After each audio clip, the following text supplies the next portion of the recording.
plena pandemia de COVID-19, cuando se trabaja para lograr la tan ansiada vacuna, 100 millones de menores en el mundo están en riesgo de padecer sarampión. Es una de las advertencias que lanzaban los pediatras este miércoles durante el seminario virtual que hemos aprendido los pediatras de esta pandemia. Además, estos expertos han avisado de la posibilidad de rebrote de la polio, que está a punto de erradicarse, señales de alarma que lanzan después de comprobar que desde que se declaró el estado de alarma en España se ha registrado una importante caída de la vacunación infantil.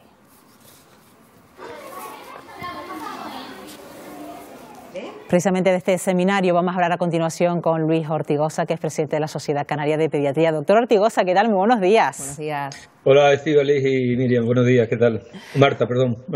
Bueno, doctor Ortigosa, un interesante seminario. ¿Qué hemos aprendido los pediatras de esta pandemia? ¿A qué conclusiones han llegado?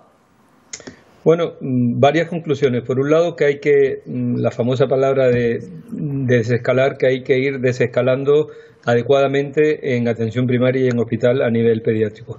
Acabo de oír, porque no les puedo ver por el ordenador, que efectivamente han hecho referencia al seminario virtual que tuvimos ayer para toda España y para Latinoamérica, y en él dimos cifras preocupantes de que efectivamente entre marzo y abril hemos visto, todavía son cifras provisionales, pero un descenso en las coberturas vacunales en distintas comunidades autónomas. Aquí en Canarias aún no tenemos datos, pero eso sí es un dato preocupante. Por un lado preocupante, pero por otro lado no tan preocupante, y me explico. Los padres españoles, ustedes lo saben bien, lo hemos hablado muchas veces en este mismo programa, tienen una confianza plena en el sistema público de salud y vacunan muy bien a sus hijos, de manera que el 95% aproximadamente de los niños españoles están correctamente vacunados. Pero en este momento, en estos 2 meses, por ese confinamiento y ese mantener durante 7 semanas a la familia dentro de sus casas y con un mensaje machacante: quédate en casa, quédate en casa, quédate en casa, muchos padres han tenido miedo y han dejado de ir a los centros de salud a vacunar a sus hijos. Y la vacunación es prioritaria en niños entre 2 y 15 meses. ¿Por qué? Pues porque a esas edades es cuando se empiezan a recibir las primeras vacunas frente a sarampión, papera, rubiola, neumococo, difteria, tosferina, etcétera. Por tanto, si dejamos de vacunar en muchos meses, pues dentro de 8 o 10 meses vamos a tener brotes de tosferina, de sarampión, de enfermedades frente a las que no se está vacunando. Pero ya digo, esto es un modelo que podemos decir matemático. ¿Por qué? Pues porque probablemente en un mes y medio, una vez que ya esta nueva normalidad se establezca en las familias y en los centros de salud, las vacunaciones van a volver a llegar a sus coberturas como las teníamos antes de enero. Claro. Y a día de hoy, señor Ortigosa, para las familias que hayan dicho, bueno, si es que me he retrasado un poquito con respecto a la fecha que yo tenía prevista, porque claro, estábamos en casa, ¿ya se puede solicitar vacunas, las que toquen? Me refiero a las de los pequeñitos y también a lo mejor las de los adolescentes. ¿Toca ya llamar o todavía no se puede acudir al centro de salud?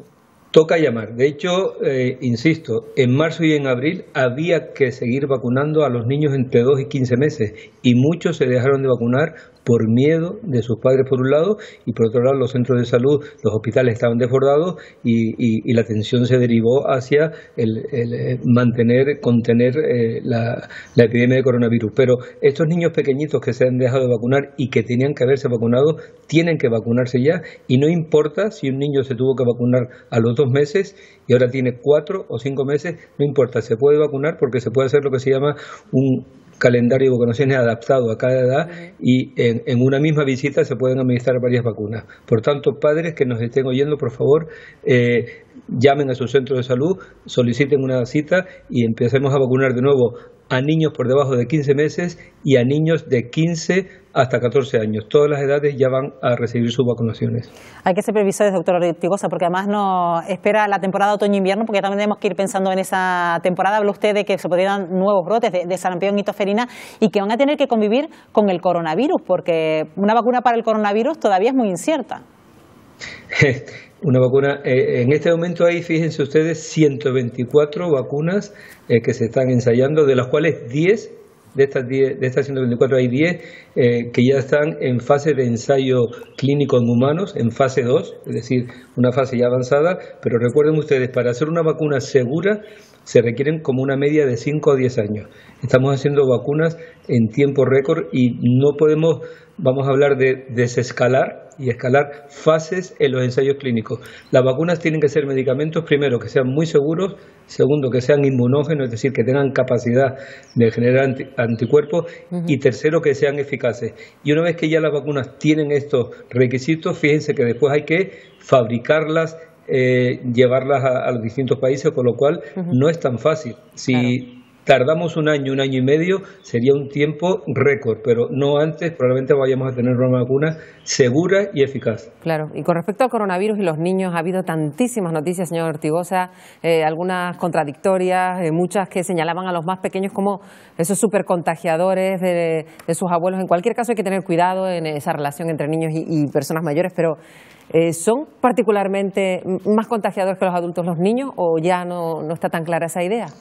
No, lo que pasaba es que, y seguimos, recuerden ustedes cómo empezamos a hablar hace 3 meses o 2 meses, incluso en plató ahí, y las cosas han ido cambiando, pero lo que no ha cambiado es que efectivamente sabemos que los niños son los que enferman con menor gravedad, que en un 80% de estos niños tienen a veces cuadros muy leves, cuadros catarrales, y pueden estar asintomáticos. Por tanto, niños asintomáticos pueden contagiar a los adultos, pero al igual que los adultos, quiero decir que la única diferencia es que los adultos suelen tener más sintomatología y con mayor gravedad, sobre todo las personas mayores, mientras que los niños suelen tener menor gravedad. Pero hay niños. Ayer en el seminario virtual tuvimos la ocasión de que Cristina Calvo, que es una de las expertas nacionales en COVID-19 en niños y adolescentes, ella trabaja en el Hospital de la Paz y nos dio datos de la enfermedad en niños, y hay niños que pueden enfermar también, no tanto como un adulto, pero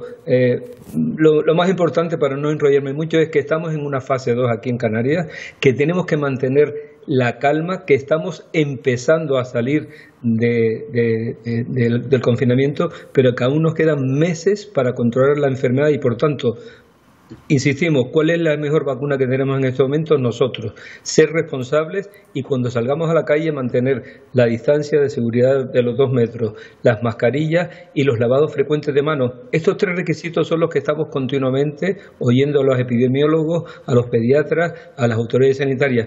Es que no nos queda otra. Tenemos que, yo ayer cuando estuve por la laguna y veía a la gente cómo se sentaba en los lugares públicos, no se están cumpliendo los requisitos. Por favor, tengan cuidado, porque es que recuerden ustedes que están habiendo brotes. Hace poco ha salido en prensa que hace 2 o 3 días hubo un brote familiar, precisamente por no mantener la distancia, y en una reunión de más de 10 personas pues enfermaron unas 7 u 8, con lo cual el tema no está controlado. El tema no está controlado y hay que tener cuidado, hay que tener calma e ir poquito a poquito.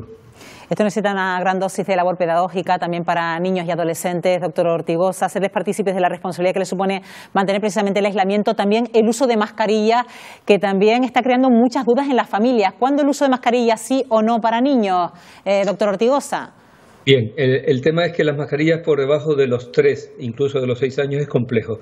Ya vemos muchos niños que tienen 4 o 5 años y que van con mascarillas, O sea que lo ideal sería que los niños, desde que puedan utilizarlas, las utilicen. Ya digo, un niño por debajo de 3 años es muy difícil, y la mejor mascarilla es la protección de sus padres, el evitar cuando estén en las salidas públicas, que estén con contactos con lugares que pueden estar contaminados y demás. Pero los niños de 3 a 6 años pueden utilizar mascarillas, ya se venden mascarillas, ya hay mascarillas infantiles, además con colores, con dibujos, para que los niños se las pongan. Son mascarillas no tan incómodas como las que puede haber para adultos, con lo cual esa labor de aprendizaje sobre el uso de mascarillas en los niños tienen que hacerla los padres, y es importante que las puedan utilizar si las pueden utilizar. Ahora, a partir de 6 años para arriba es fundamental, sobre todo en lugares cerrados, y cuando salgamos a lugares públicos donde veamos que hay mucha masificación. Ahí tenemos que protegernos no por nosotros mismos, por no enfermarnos, sino lo más importante es porque a veces pueden haber personas, niños y adultos, con poca sintomatología, asintomáticos, y pueden estar contagiando. Por tanto, mascarilla y distancia de seguridad. Y por cierto, ¿cómo se están preparando también las consultas de atención primaria para la atención presencial de los niños, las consultas pediátricas, para también guardar esos requisitos de seguridad, señor Ortigosa? Ya están perfectamente planificados. Ayer habló la doctora María José García Mérida y Martín en Las Palmas, y hablaron de cómo ya existen unos protocolos perfectos que se llaman circuitos. La verdad es que es un poco feo, limpios y sucios. No se trata de que sean sucios, sino simplemente circuitos limpios o circuitos verdes. Significan circuitos sobre todo por donde van a circular especialmente los niños que van a vacunarse, que los padres sepan que van a ir al centro de salud y van a ir por un lugar donde no va a haber posibilidad de contagio, porque va a ser una entrada específica para la vacunación. Está todo, pues más o menos los protocolos se están haciendo.